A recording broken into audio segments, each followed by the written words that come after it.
Good morning and thanks for joining us for the PNAMP Fish Monitoring Work Group meeting.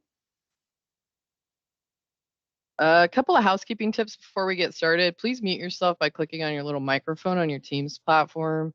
Also, please turn your camera off if you're not speaking. It just kind of helps people not be distracted.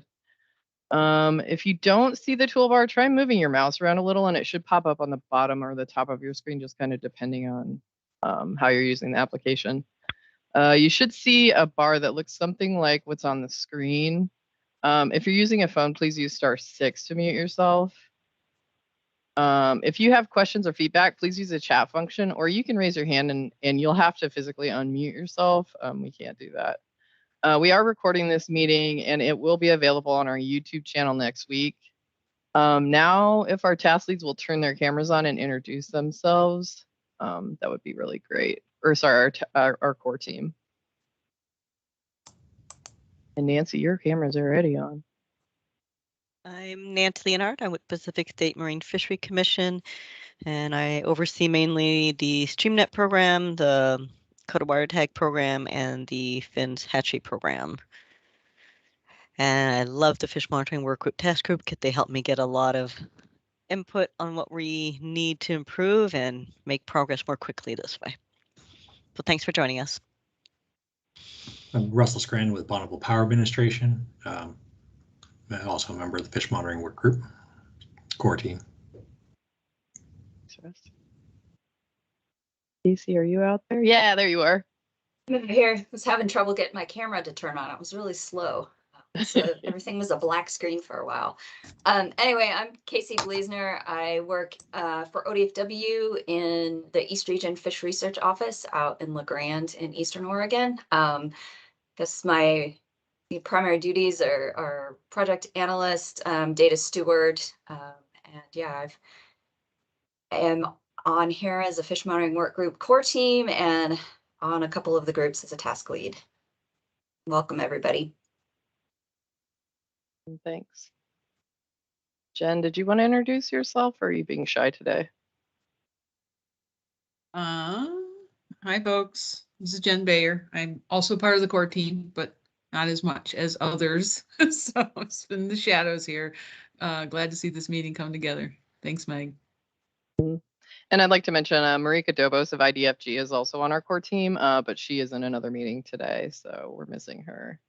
And now it's you guys' turn. Don't worry about turning your cameras or your mics on. Just simply open up the chat and introduce yourself with your name and organization. This just kind of helps us keep track of participation. And while you guys are doing that, I'll just quickly cover the agenda. After welcome and introductions, we'll cover the task team updates. These are just brief overviews of kind of current progress on our tasks. There's 6 of them currently. And then we will have a tech talk from Eli Holmes of NOAA. And then to wrap it up, I'll just kind of cover a couple of logistical things and changes to our website and a little plug for ETIS, which you guys will get to learn about later.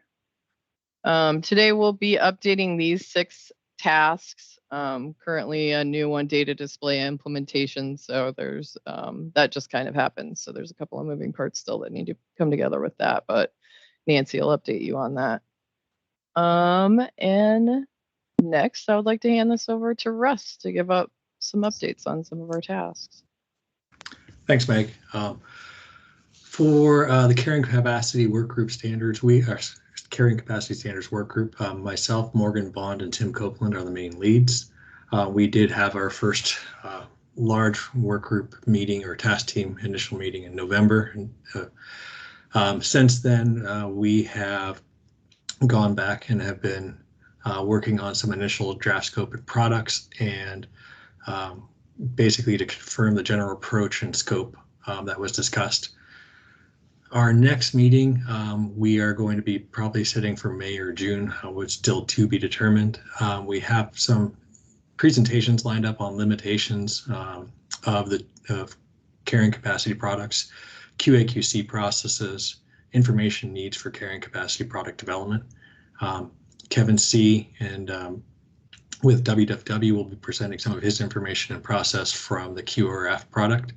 Brian Mashoff will also be presenting some of his products, which showed the integration and cooperative development and sharing products between StreamNet fish distribution data, QRF, fish data analysis products, and other linear network and model products for carrying capacity. We are still talking about review of a paper on guidelines for producing carrying capacity products, and we'll continue to further discuss the proposed data exchange standards concepts and exchange of information that may be used in carrying capacity. So, Morgan and Tim, you're welcome to join in and say if there's anything else you want to add. Otherwise, we'll move on to the next topic. Sounds good, Russ. I don't have any other updates. Awesome. Thanks, Morgan. All right, next task. The next task team is the rotary screw trap operations task, and that's Polly Gibson. The task leads are Polly Gibson, Casey Bleasner, Marika Dobos, and myself. We first held a meeting in February 2022. There is a link to notes and information shared for that. Basically, we had confirmation from some orgs that there is a need for rotary screw trap standards and exchange of information, while others said that they felt comfortable that their organizations were had everything covered. I think there still is a case for cross-organization coordination for sharing this information, and we are currently working on use cases that are in development. Our next meeting for this work group is going to be after the season. We've already been off to a complicated cold beginning for screw trap season, and we'll be posting that and letting people know in early fall, October timeframe for that meeting. Casey, or if you have, and Polly, if you are available, if you have any other comments, you're welcome to speak up. So I don't have any comments to add, Russ. Good update. Thank you. Thanks. Awesome. Yeah, and Polly's screw trapping at night, so she's not here today. And next topic is the juvenile density snorkel and electrofishing, Russ. Yep. And that work group is also led by Casey Bleasner, Marika Dobos, and myself. We are working on and shared the initial meeting on February 2022.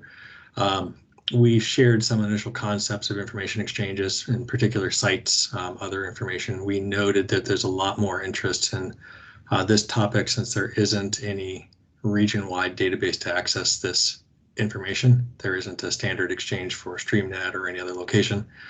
We are also working on our use cases and continuing to develop those use cases. We have shared the proposed DES that's out there for the work group members to review and think about. We are still going to, develop the use cases, and once we have that finished and once we figure out what's the appropriate season that we can get more engagement based on staff availability, we'll kick off that next meeting, and that is again to be determined.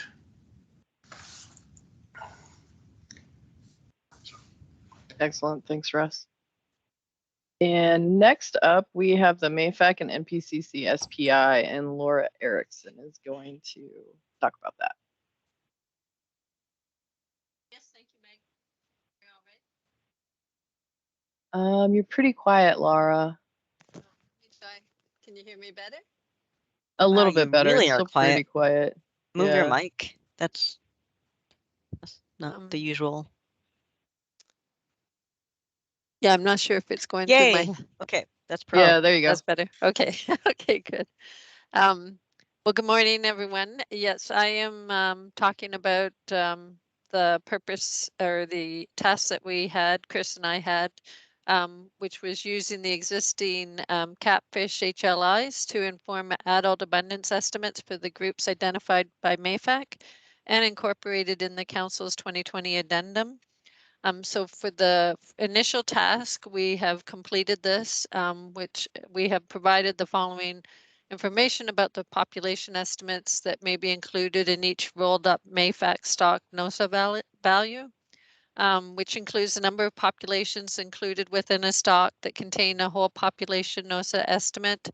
And for each population, we've specified whether jacks were included, not included in the estimate. And if lacking spawner abundance, indicated whether it did have escapement abundance. And for the number of populations within a stock with a partial population NOSA estimate, we've specified whether jacks were included or not included in the estimate. So the next steps with this task is we're working on producing a report summarizing available data from StreamNet and other sources. This report will be shared with StreamNet. And then at this point, the council is pausing inclusion pending potential development by the Columbia Basin Collaborative topic specific work groups. So that's where we're at with that task. Excellent. Thanks for the update, Laura. Can Vance, I ask did you a have anything? question? Yeah, go ahead. Yeah, this is Tom Iverson with Yakima Nation Fisheries. I'd like to understand that last point a little bit more. They're not going to include the population estimates because something that's going on in the collaborative. I guess it's not clear what's not going to be included and what is going to be developed in the collaborative. Do you want me to touch on that, Laura, or do you want to take a? Sure. Okay. Yeah. Oh, okay. Go ahead. Oh, okay.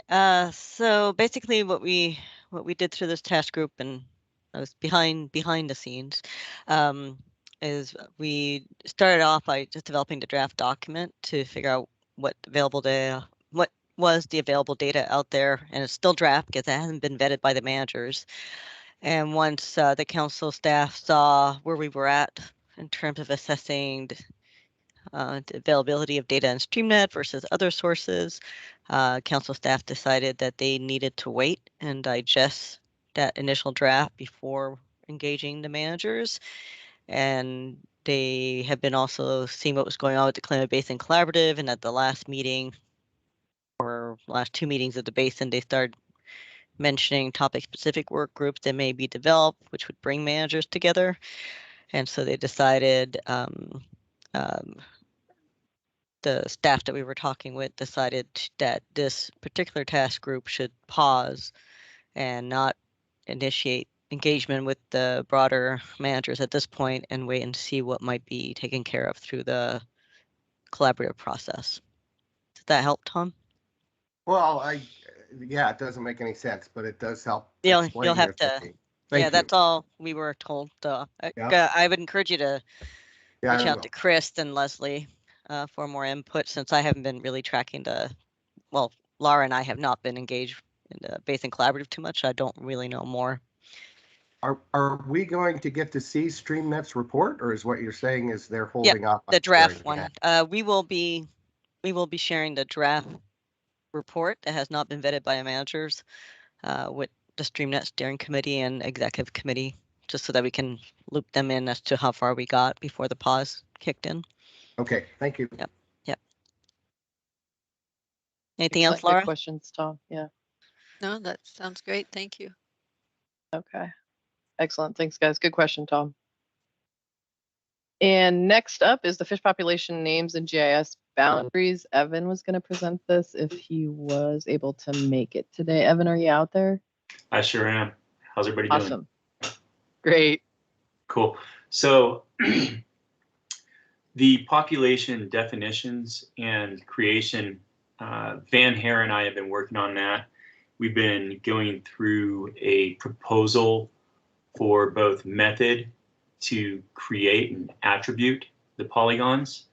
And then also we wanted to be able to go through a method for how people could update their existing data sets and then join their attributes to the existing standardized populations. And so just in a nutshell, we're going to be having our first meeting to go over that methodology and the proposed attributes that go along with it, at least, the first set. And that's going to be April 27th.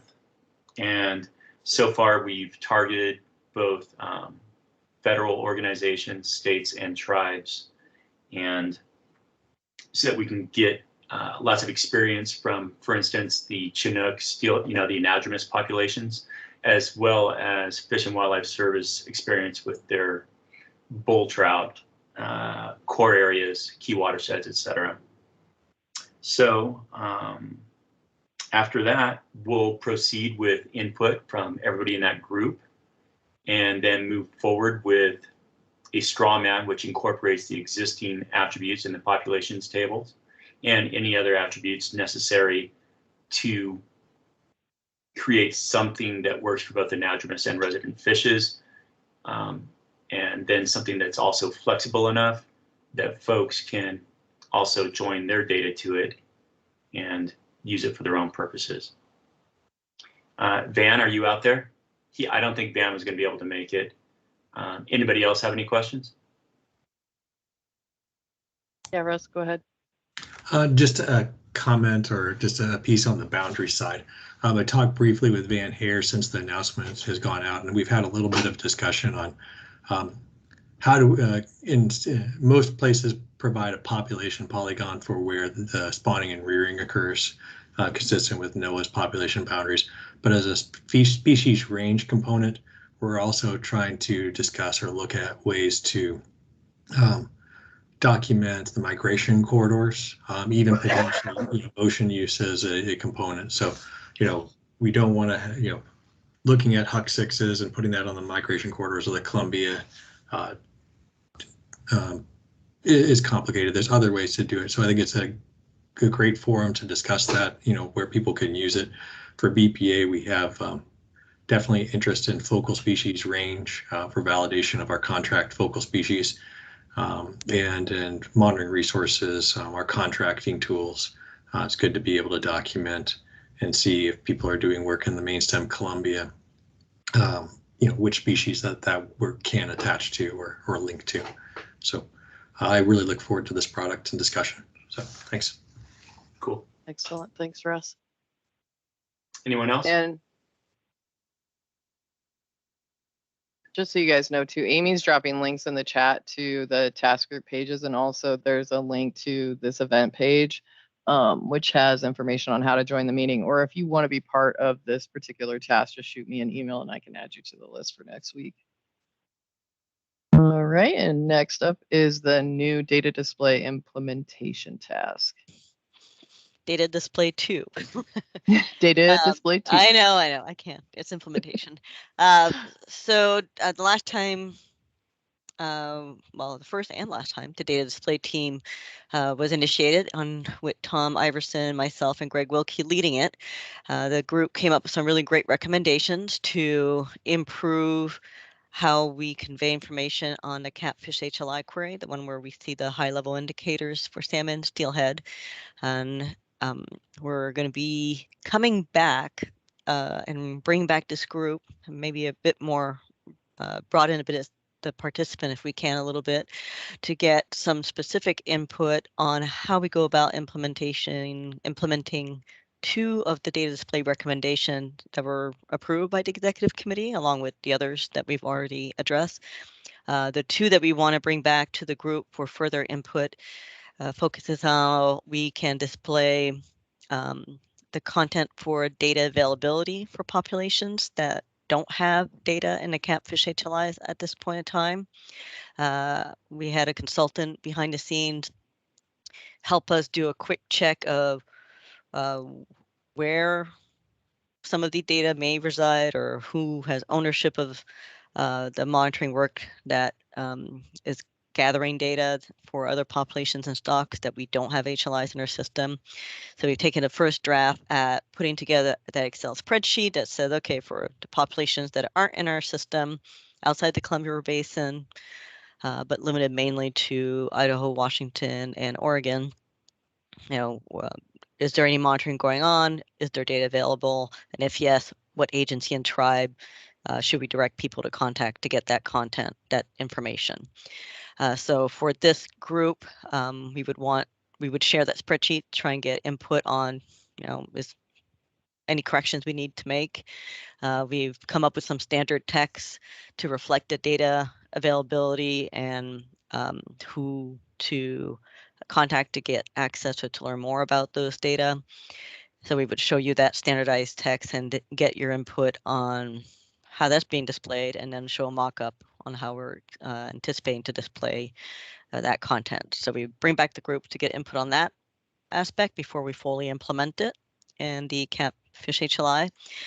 And then we also want a bit more input on how we convey data associated with groupings of stocks and population. That's another executive committee decision that was made to approve us improving the access for data related to these groups of stocks and population.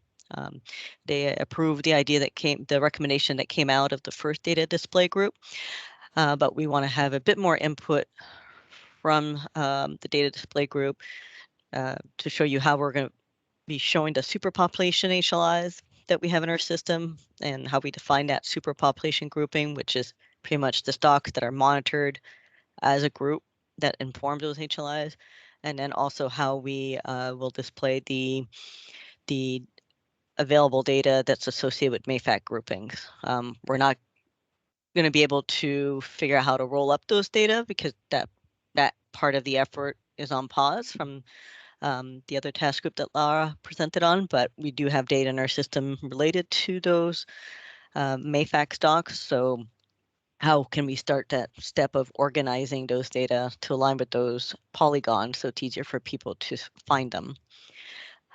So we are close to being done with the back-end work. We should be done by the end of this week, coming up with the Excel spreadsheet that we want everyone to review to make sure we're not misrepresenting the availability of data for the population of stocks for which we don't have HLIs, and coming up with a couple ideas of how we can potentially display the content associated with these groups of stocks and population before we implement it.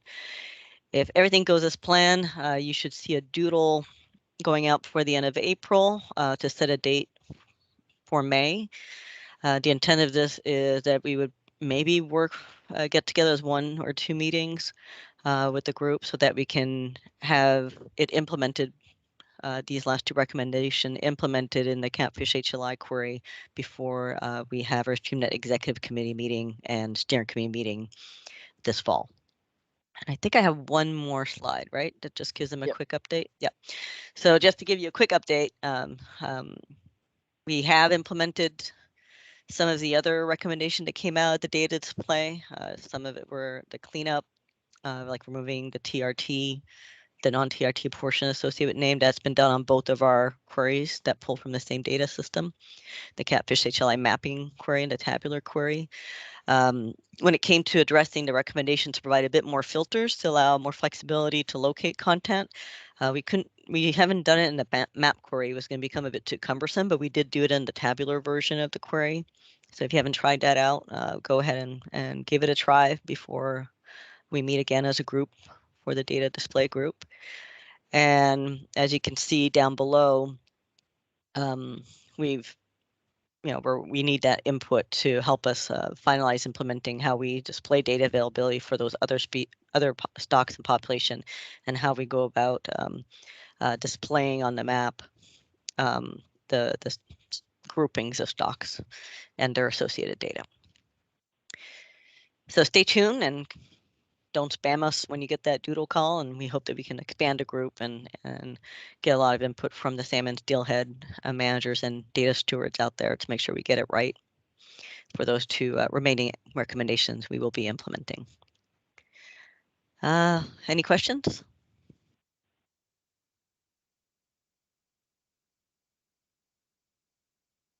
All right.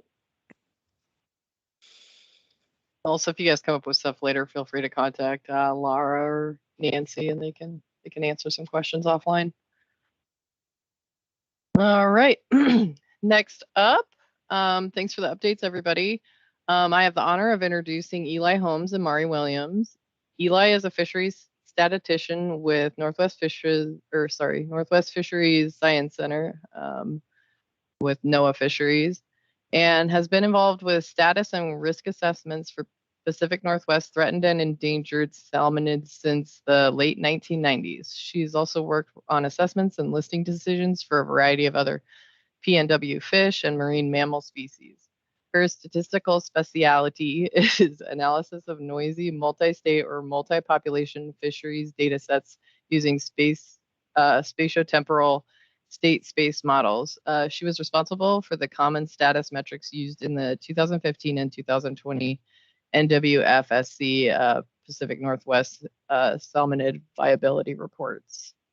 And assisting her today is Mari Williams with Pacific State Marine Fisheries Commission for Northwest Fisheries Science Center, the NOAA Fisheries. Mari is a fisheries data analyst supporting the NWFCSC since 2009, compiling, analyzing, and tracking listed salmonids data sets for status reviews and biological opinions. She has been a member of the Coordinated Assessments Partnership Core Planning Team that developed the data exchange that now provides most of the abundance and productivity data for NOAA fisheries documents. And with that, I will hand it over to Eli. And I'm running your slides, right? And you're just telling me next. All right, we're good to go. Right. Take it away. Yeah. Hi, everyone. Really pleased to be able to talk with you today. As kind of, hopefully you got the impression from the introduction, I am the statistician in this effort. I'm not the data person. And fortunately, Mari Williams, who is one of our data stewards, it will be here today to answer any questions you have about the data aspects of what I'm going to talk about today. And so I'm going to be talking about what we call the common metrics. I'm going to introduce exactly what that means in a few minutes. These metrics of status that we use in the Pacific Northwest Salmonid Viability Report. Next slide.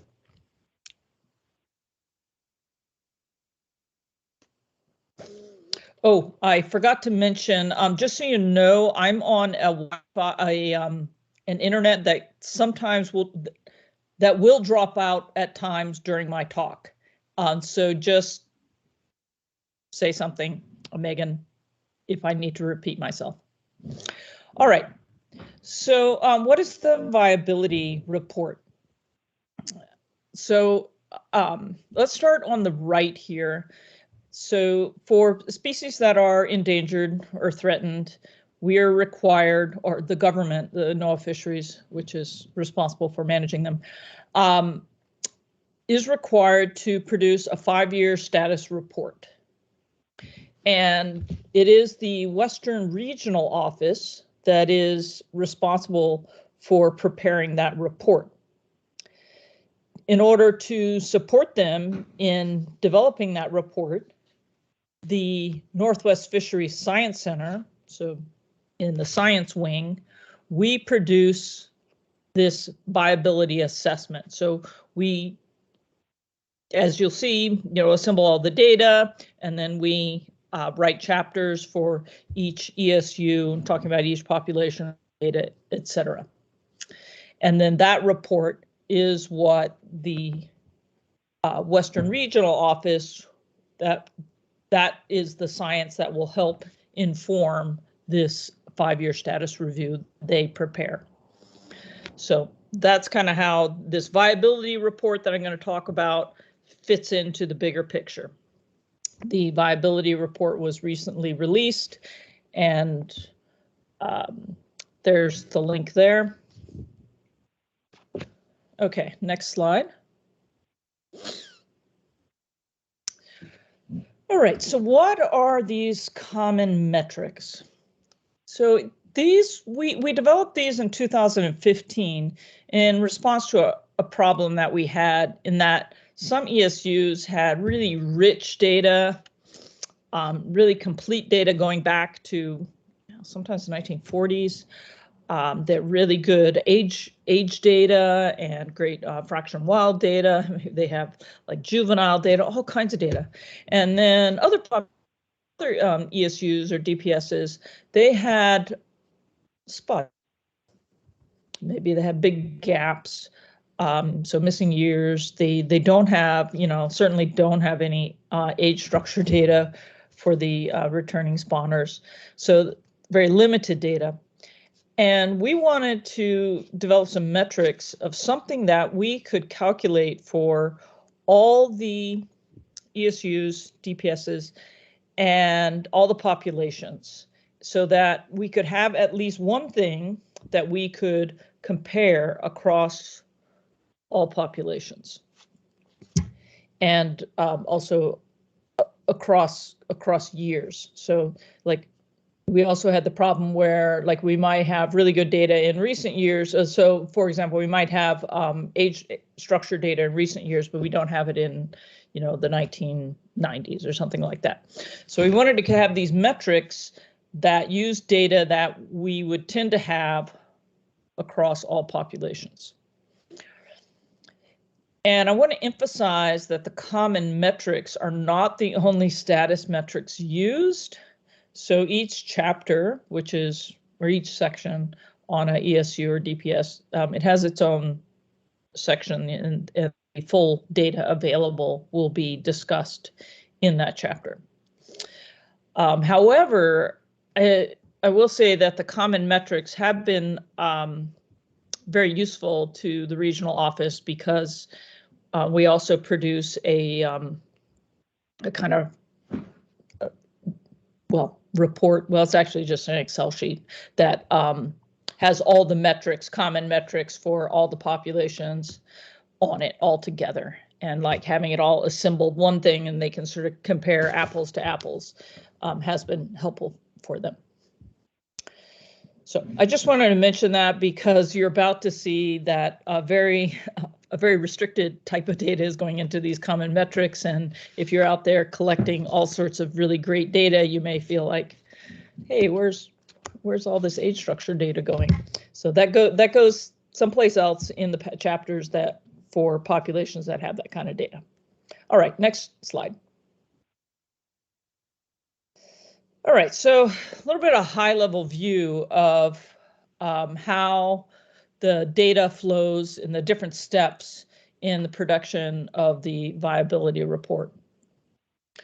So for the common metrics, for the common metrics. So the common metrics use spawner return escapement data, spawner abundance data, total spawner abundance data. So yeah, total, and fraction wild data. Those are the two pieces of information that are going into the common metrics. And the that data is assembled by our data stewards. Mari is one of those, and that's coming from different sources. Definitely now coordinated assessments is a very important source. But also for some of the ESUs, it's coming from different databases, or tribal databases, or sometimes personal communication with people in different agencies that are collecting the data.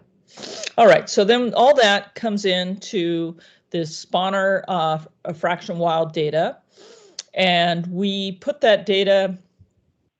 Once it's finalized, that's going to go into the SPS database, which there's a link down there.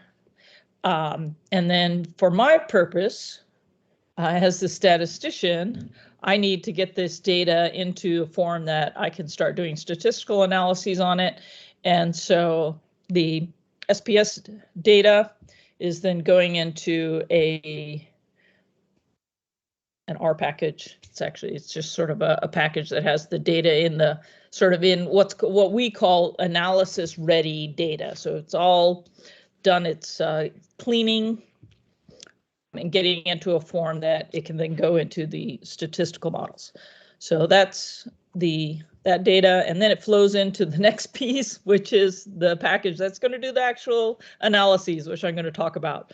And then those creates all the trends you're going to see, and then that is then handed off to the individual chapter writers who put that in the report, and then we hand that off to the Western Regional Office.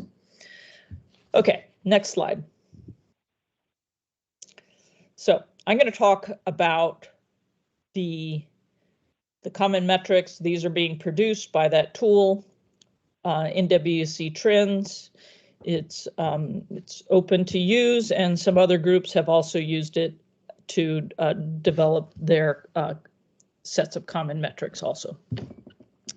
So the core data, as I said, is two things, total spawner counts and fractional wild. So here is an example. This is actually from Lower Columbia. This is just a subset of the data. I've cut off the bottom of the figure, so this is not all the populations. This is just to give you a flavor of what it looks like. And the blue dots there on the left, I don't know if you can actually see. Can you see my cursor? Yay, nay? No, but I can kind of give a guess. Can you see my cursor? Yeah, Meg is moving the cursor for you. Okay. So if you Oh, describe right. it, she'll Yeah, do that's it. right. I'm not sharing my screen. Okay. Yeah. Yes. Okay. I'll keep that in mind that you can't see my cursor. So on the left, those dots around the black line, that is the raw data. So that is total spotter counts. That's our data coming in. And then the other bit of data that's coming in is the fraction wild data. And those are the open circles on the right. So that's the data that's coming in. And you can see this is a not unusual example where we have total spawner counts that go back pretty far. In this case, I'm just showing the data back to 1980. So we have populations where we have total spawner counts back to 1980, but the fraction wild data is only fairly recent. That's not an uncommon situation. Next slide.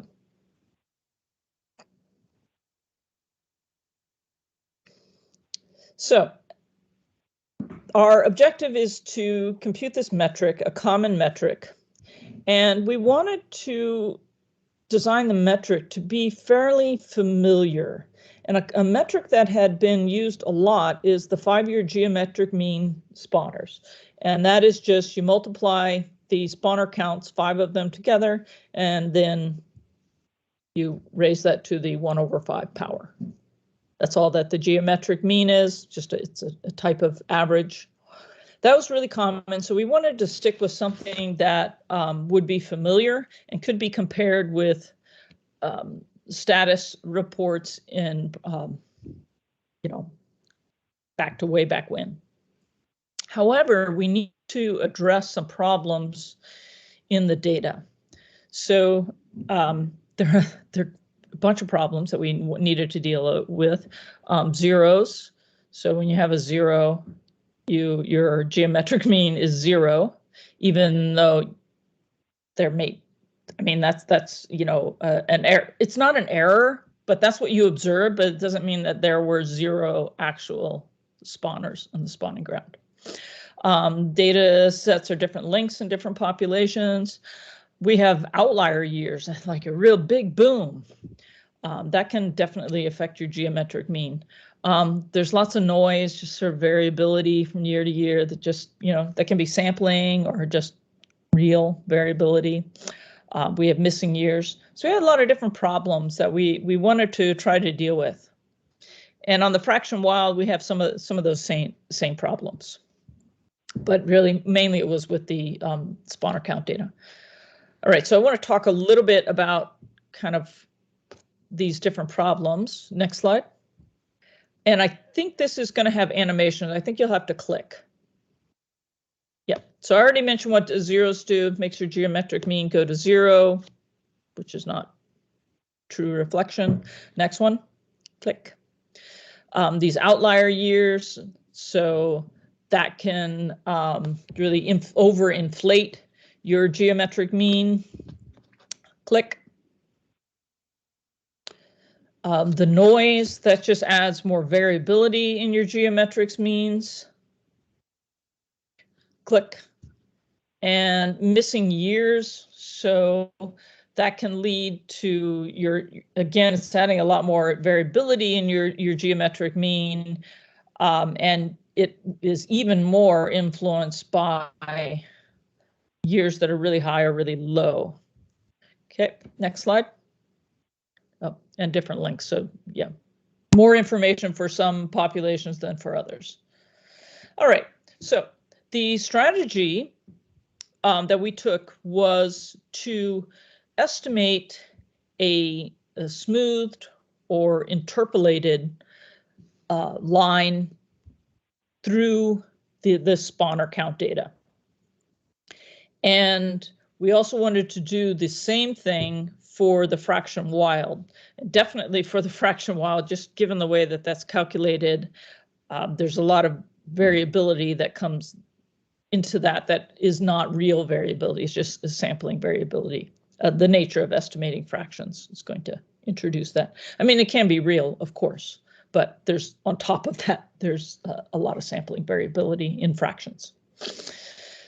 Okay, so that's going to be our objective, is to get this black line on the left and the black line on the right. Next slide. So how do we tackle that? And a standard statistical way to tackle this kind of problem is something called dynamic linear modeling. And so so I contrast this to like a linear regression. So a linear regression is you have some data and you put a straight line through it. And with dynamic linear modeling, that underlying line that you're putting through is not a straight line, but a wiggly line. And it's a line that's correlated with itself. So the value of the line this year is going to be kind of similar to last year, and it's similar to next year. So there's this correlation going on. It's a type of random walk. And in this case, we allow that random walk to either be going up or down. So it doesn't, that walk doesn't, it's not necessarily, population is increasing, or tending downward, population is decreasing. And then the key thing here is that we have this error model. So we have this wiggly line going through the data, and then on top of that, our blue dots are observing that wiggly line, that smooth line through the counts. They're observing that with some error. Okay, next slide. And as a statistician, when you look at all the population data, one thing that kind of jumps out is that they're definitely correlated. Makes sense, right? They're an ESU, or defined an ESU for a reason. These populations are related. They're in similar environments, and the peaks, the sort of boom years and the bust years, tend to line up. So they're correlated. And we can use that information to help us do a better job at getting that black line. So if, in this example, there isn't a lot of missing data, but imagine there were like a lot more missing data. And so let's say at, which one? Let's say in the top left corner. So you can see there's kind of a peak happening around 1990. Oh no, it's just let's say that peak happening just after 2000. And you can kind of scan across. You can see that all of them kind of have that peak. It's different heights, but they all kind of have that peak there. And if in that upper right, if it just happened that we didn't have any data in the early 2000s, well, it would be inaccurate for us to say we have no idea whether it was higher or lower during those years because we have no data. That's not an accurate statement. Because in fact, if we look across the populations, we see that all the other ones had a peak then. And given that, the accurate statement is that, more likely than not, this population also had a peak. And so we want to be able to make those kind of statements in a very rigorous statistical way. And this technique, which is called multivariate dynamic linear modeling, is the standard way of doing that. And basically what we're doing here is that we have each of those little black lines that we're estimating. We allow them to either go up or down differently, because some populations can be going up while others go down. But we won't say that the good and the bad, or sort of the boom years and the bust years, are correlated. And we want to estimate how much that correlation is. So that's basically how we tackled this problem of dealing with populations that some have more data and some have less data. So, and this is really, really helpful from a statistical point of view. So, like, for example, if you look at Young's Bay, if we had just analyzed Young's Bay by itself without taking into account that we had all the information of the other populations, I mean, you know, there's not very much data there. We can say basically nothing, literally nothing. But I mean, we couldn't estimate any of the parameters necessary to get that black line. But because we have all the other populations, that helps us estimate the parameters we need to get that black line. And you see there the gray lines. So that is the estimate of the from the modeling of what was going on in Young's Bay. We don't have any data, but based on all the other populations, that would be our best estimate. It's in gray because I mean, we want to present that, but we don't present that in our tables. It's not part of the common metrics. We don't want to get too far from the data. So we will go 1 year before and 1 year after data that we actually have. So we present it, but it's the black that we use. Okay, next slide.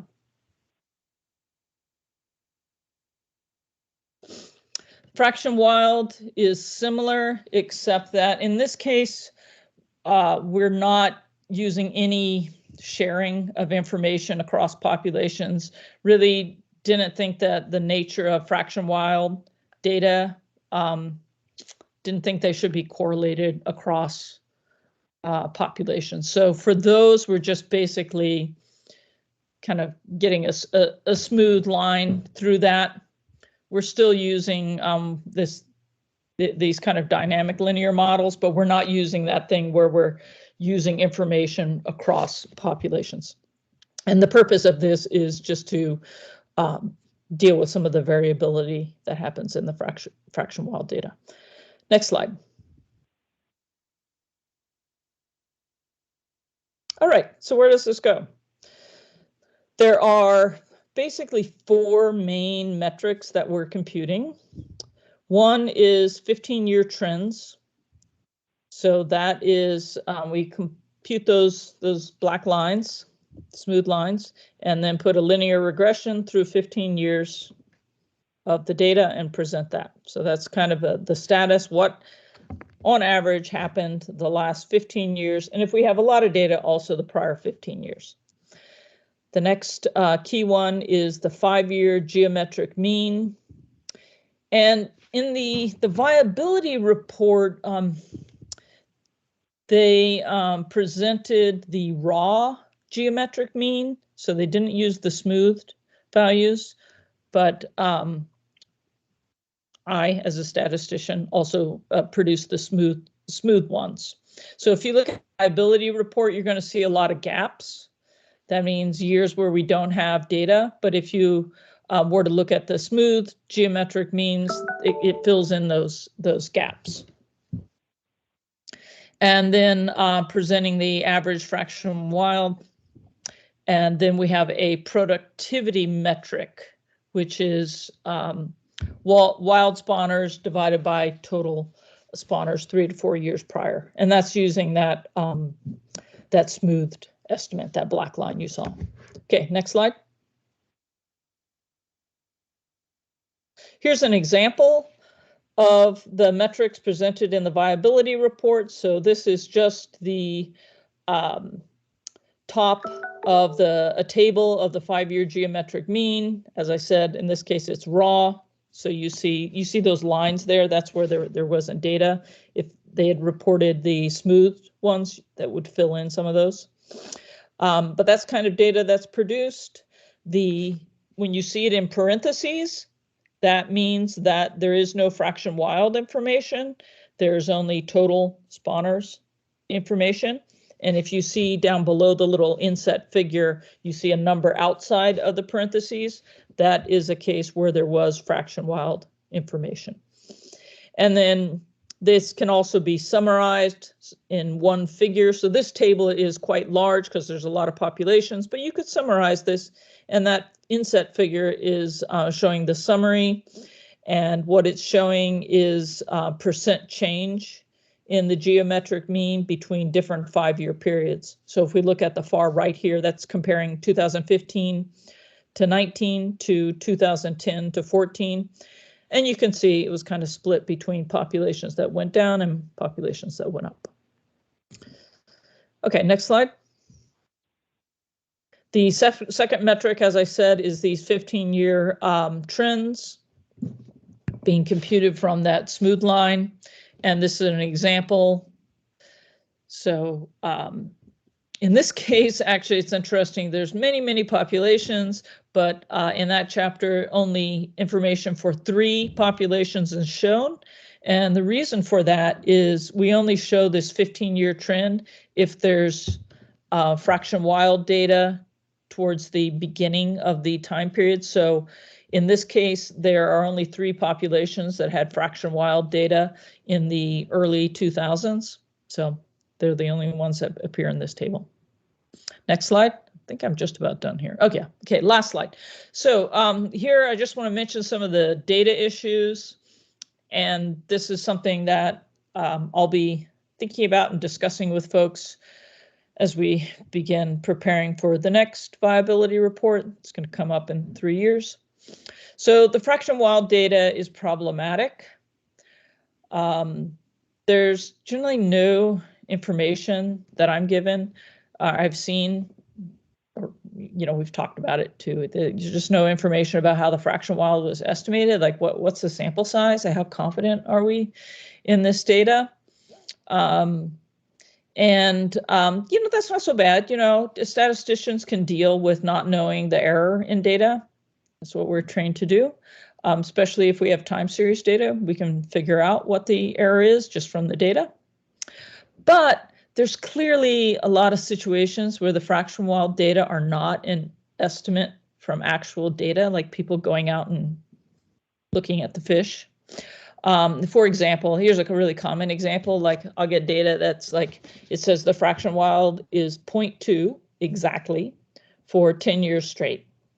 So that's clearly an estimate. Okay, that's okay. We have to use estimates sometimes, but like just don't have enough information about like how should I think about that? And is that one estimate? Like you went out to the stream and said, yeah, it's about 20%. Okay, that's great. And then in the other ones, you just filled in that, but didn't actually go out to the stream. Well, then I shouldn't be using all 10 years then. Because in other cases, if in another situation, if someone didn't go to the stream and measure the fraction wild, they would enter that as it's missing. And as you can see in the metrics, it matters when data are missing because we don't want to be extrapolating too far away from our data before or after our data. So this is something we're going to have to grapple a little more with is these cases where it's really obvious that I'm not sure what's going on with that fraction wild data. Also, quality grade. This is something we're going to have to start discussing. Some other groups who have used these common metrics. As I said, this package is available. They've used it and they've kind of grappled with the quality of the data in some different ways than we have. So that's going to be something we're going to have some more discussions about. And then lastly, this kind of come up is we have populations, regions where there are multiple estimation methods. And in the viability report, we just presented different metrics using different data sets. But I think going forward, we're going to have some discussions about, okay, how do we actually deal with spawner estimates coming from different types of methods. And with that, I will stop. Excellent. Thanks, Eli. So we will open the floor up to you guys.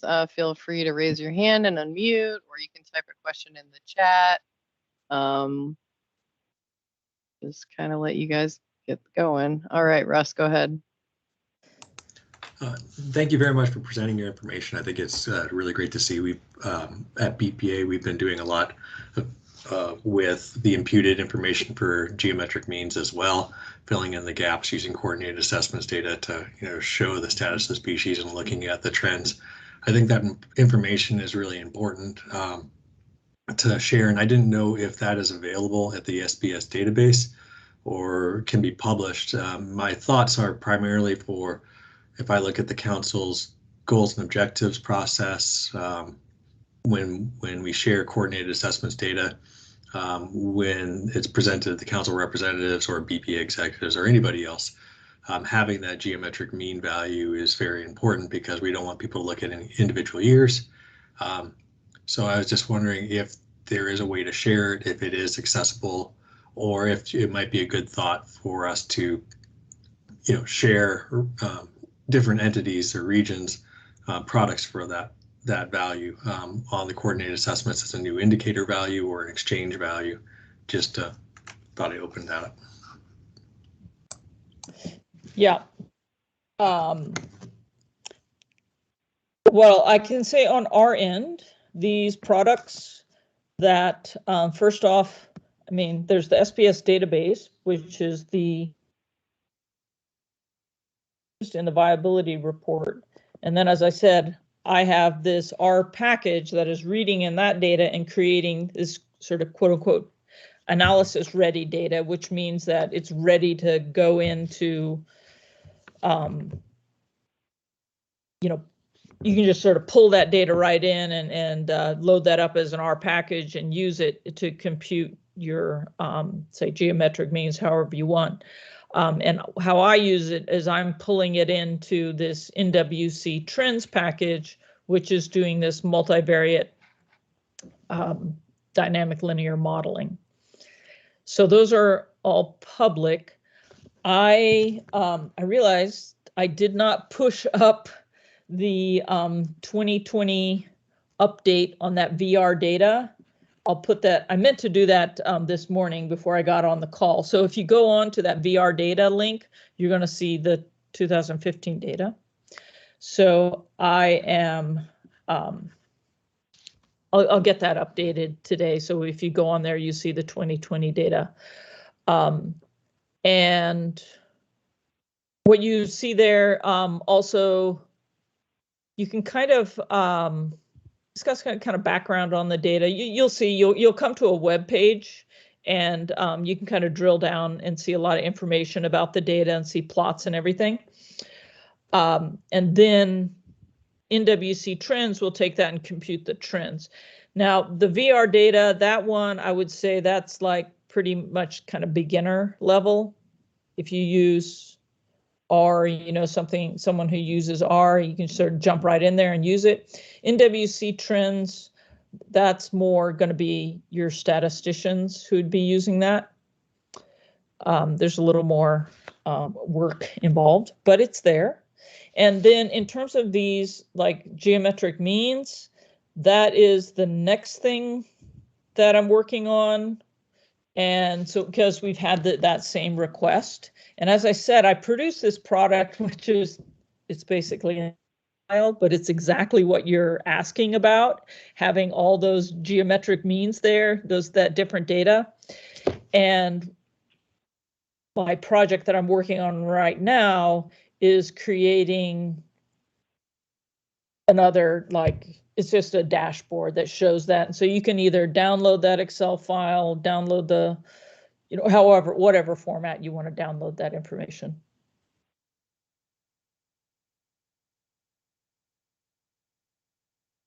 All right, excellent.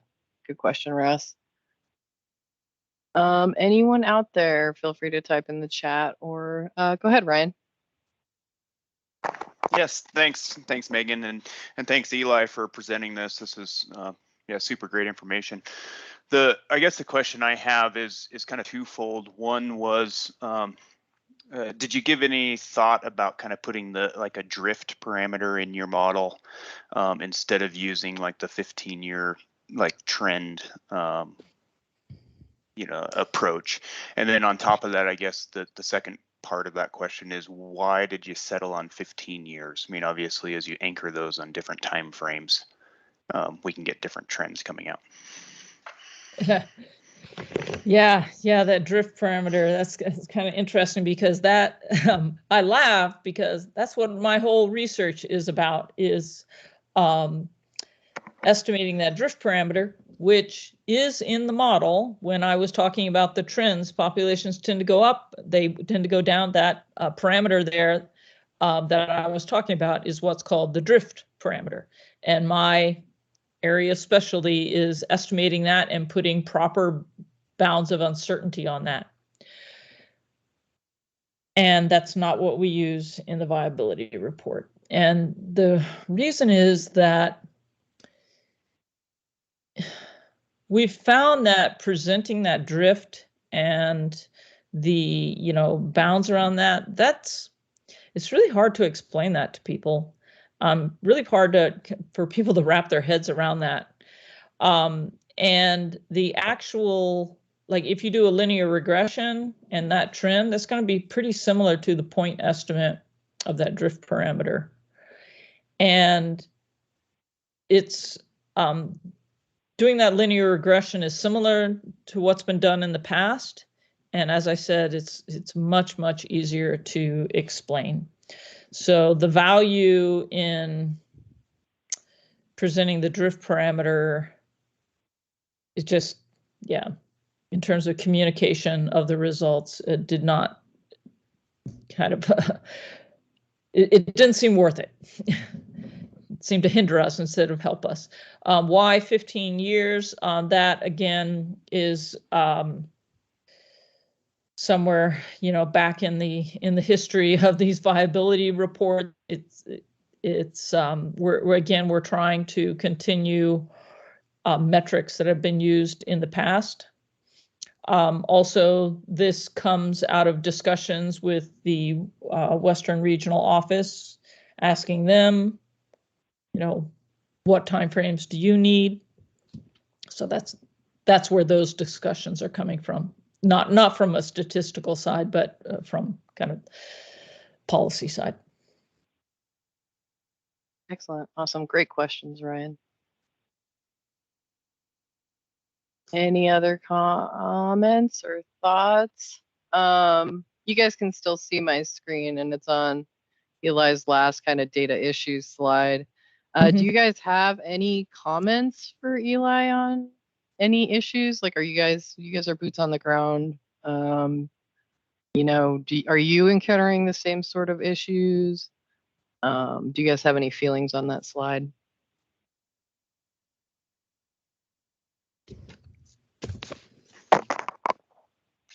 Hey Megan, this is Ryan again. I guess I would comment, I guess, for Eli. I mean, it's something that you've obviously noticed in this slide that you have shown up there with the fraction wild. But my experience is all in the Snake Basin, and definitely can say that that fraction wild estimate is a problem.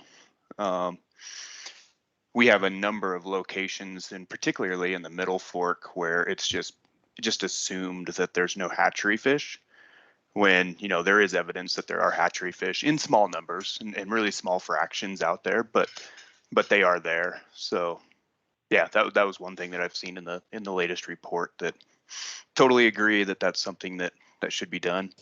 And then on top of that, the estimating, including multiple estimation methods is something that I'm really intrigued of. So I think that's awesome that you guys are thinking about doing that, because I think there's a lot of great techniques out there that could be included.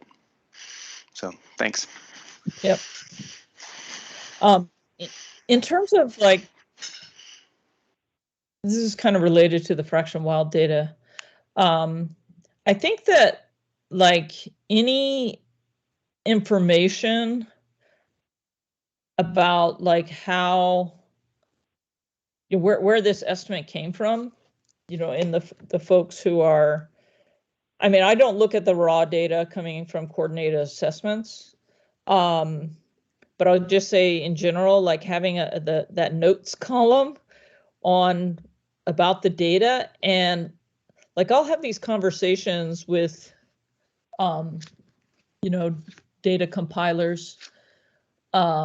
It's not with Mari, but these sort of other situations I can think of over the years. And I'll, as a statistician, I'm like, okay, like, what can you tell me about this data? And and they'll say, well, I can't tell you exactly how, it was collected. And I was like, okay, that's great. That's information.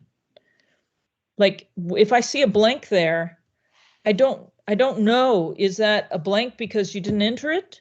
Or is that blank because you actually have no information? Or if you are right, yeah, okay. So like you have no information, or you put a 0 here. Let's say you put a 0. Did you go look? Or are you just guessing? Is that a 0? And they said, well, we looked, but we didn't actually collect data.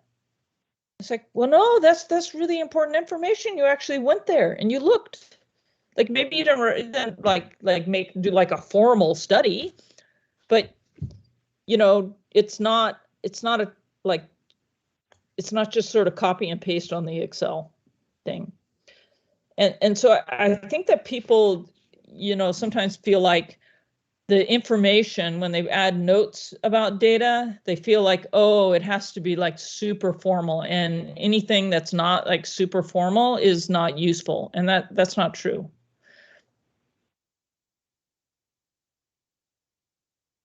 Excellent. Yeah, that's good to know. I think it's good to know for those guys taking estimates and taking data out there. Ryan, did you have any thoughts? Yeah, I actually clicked myself off of mute, and it's probably a different for a different forum. But one thing that popped in my mind when Eli was mentioning that was, in coordinated assessments currently, where a lot of this data is, coming from, it seems like maybe we could put a field in there or something that would at least qualify this stuff as like, this was actually estimated from data collected within the year, or whether it was an assumption. And as I use coordinated assessments data all the time also, I tend to filter a lot of that stuff out because I have on the ground knowledge of what's good, what's bad. So I see it in there and I cringe and I just hide it and I get rid of it. But yeah, a lot of folks that are using coordinated assessments don't know that. So it can present some problems. Hey, Ryan, this is Mari. If you have suggestions for flagging data within coordinated assessments, I'd love to hear it. And I know not just myself. I have regular conversations with Mike Bannock about how we can provide better filter sort options without drastically increasing the ask of the workload to provide those kinds of flags for the various data sets. So if you have any dreams of how to filter that data out, new ways of looking at it, I'd really enjoy hearing that. Yeah, definitely, Mari. I can touch base with you afterwards and see if we can't, think of ways to do that. Yeah. Because so. We've added columns over the years to try to get us to that point. And each year it seems to, it's just that peeling of an onion. Okay, all right, what's the next layer we want to flag? What's the next layer we want to flag? So that's, to me, one of the best things about coordinated assessments is that it's built to continue developing. So we can make it better each year. Mm-hmm. Yeah, absolutely. Yep. And you know, I mean, coordinated assessments is a fantastic tool, but it's you know, unless you know the metadata that goes along with each one of those points, it can be tricky to use. So, you know, I definitely have a little bit of a fear of people jumping in there and downloading that data, then going out and publishing something and not knowing all the intricacies, and that's hard. So I don't know what the balance. I don't know what the balance is. So. Yeah, and that's where we try and solicit that feedback, because I am unfortunately in the bubble of I've been working with coordinated assessments and NOSA and whatnot for 12 years, whatever it is now, and I have internal understanding, and really appreciate fresh eyes on it. So if there's something that we were trying to convey that you totally don't get, let's fix that, so the next person has it easier. Okay, I'll stop talking. Russ, you raised your hand. Just on this front, I think it's a great topic for the coordinated assessments. Whether or not it's also relevant to the HTX, the hatchery group, I think could be good to make sure that if those fractions and that information is being reported, we get a good way to capture that. And as you said, Ryan, you know, that note, that comment, what's the easiest way for us to publish that? You know, a general comments, a hyperlink to some notes, something else that gets us that metadata, the technical report for that year. What seems like the best way for us to proceed to get that information, if possible? I think that's one thing that we should, you know, continue to talk about. Some good comment, Russ.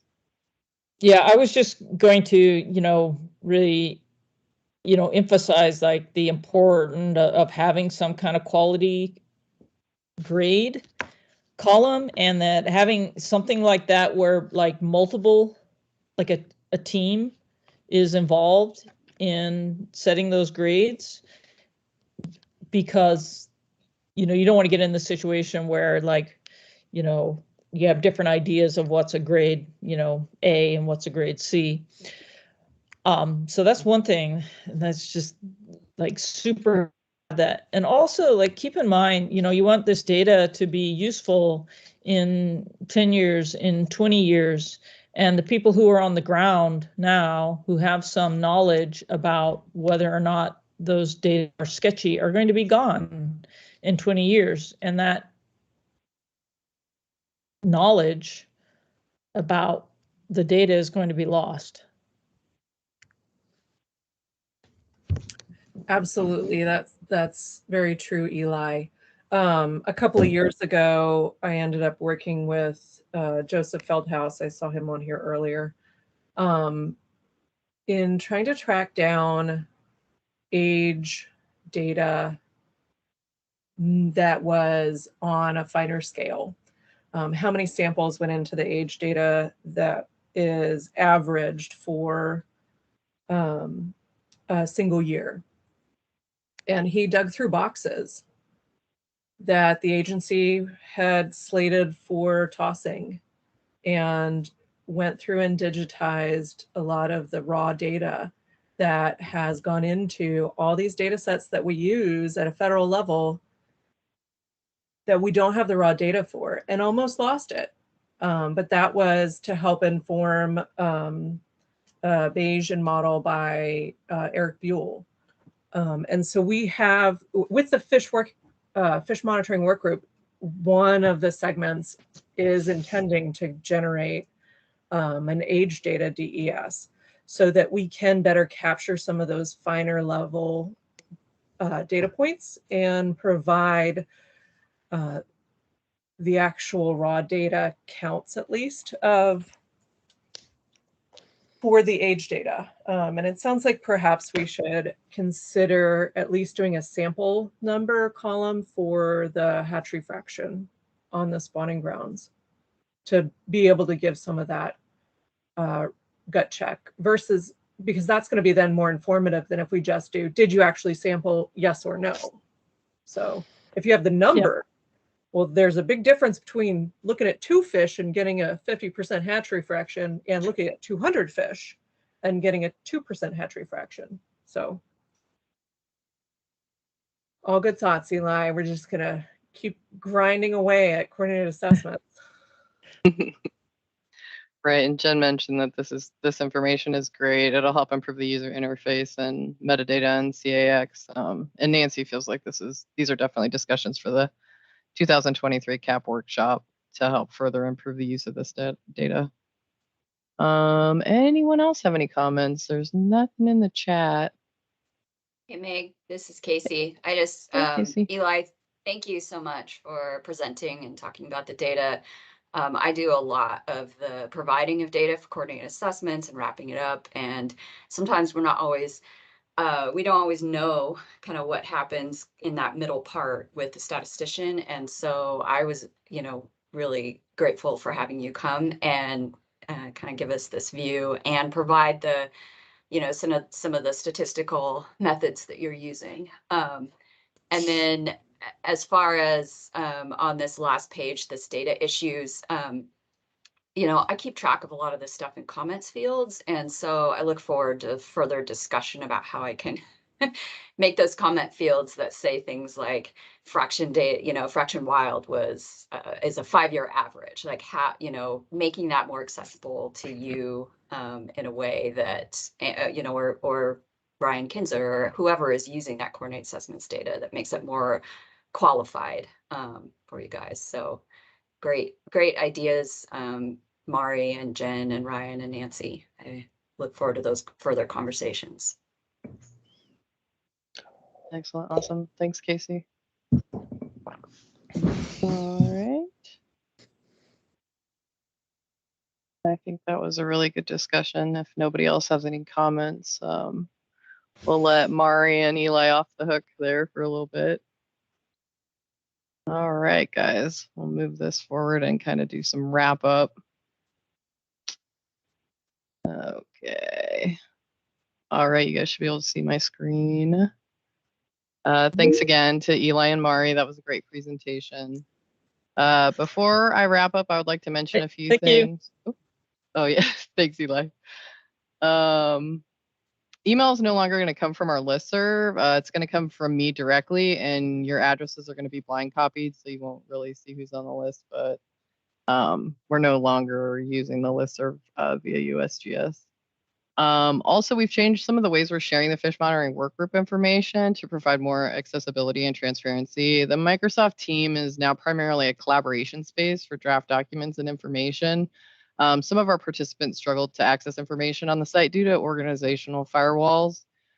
So we also are documenting on the PNAMP website.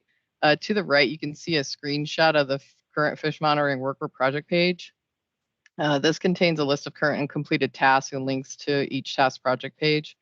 As you can see in kind of a screenshot of the data display task below, there's information on the task, the leads and their contact info, outcomes, products, links to documents, as well as links to previous or upcoming events. So if you missed a meeting and want, whatever documentation was shared at that meeting or drafts of some of the task documents, that stuff is all accessible now through that, and you don't need accounts. You can just go to the website.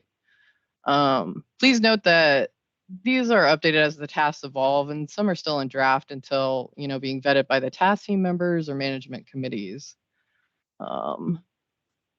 So next slide. Just a few more reminders about where to access more information. The project page is on PNAMP.org. Amy is dropping links for you guys. If you missed the January meeting, here's a link to the event page. This contains a link to Ian Tadham's presentation on our YouTube page, various other information that we talked about during that meeting. The presentation slide deck is on there. If you want to get on our mailing list, just feel free to email me and I can add you. Not a big deal. And then if you want to contribute to the fish monitoring work group and you want to join the Microsoft team, this is how you can do that. And also it's on the project page on PNAMP. So if you kind of miss out on it here, you can go there. And like I said, that's just kind of like if you want to see draft documents or provide input.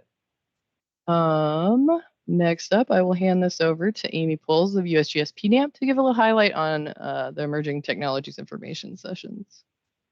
Go ahead, Amy. All right. Thanks, Meg.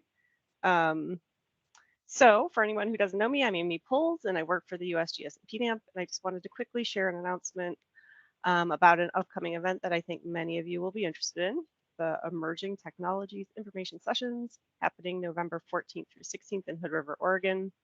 And there's also going to be the option to attend remotely.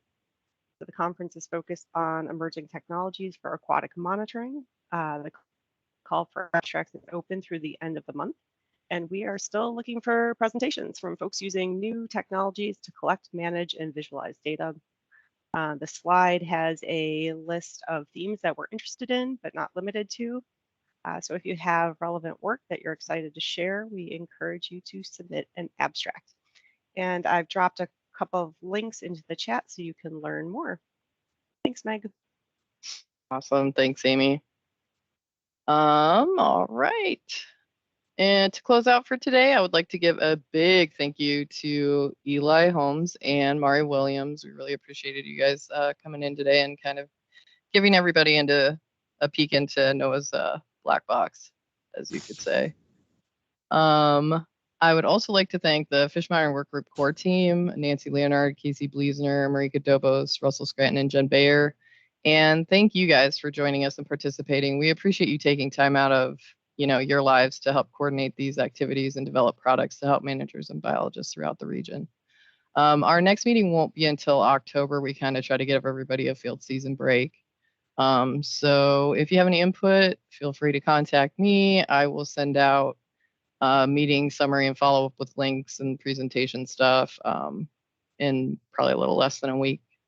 Otherwise, thanks a lot, guys, and have a great day.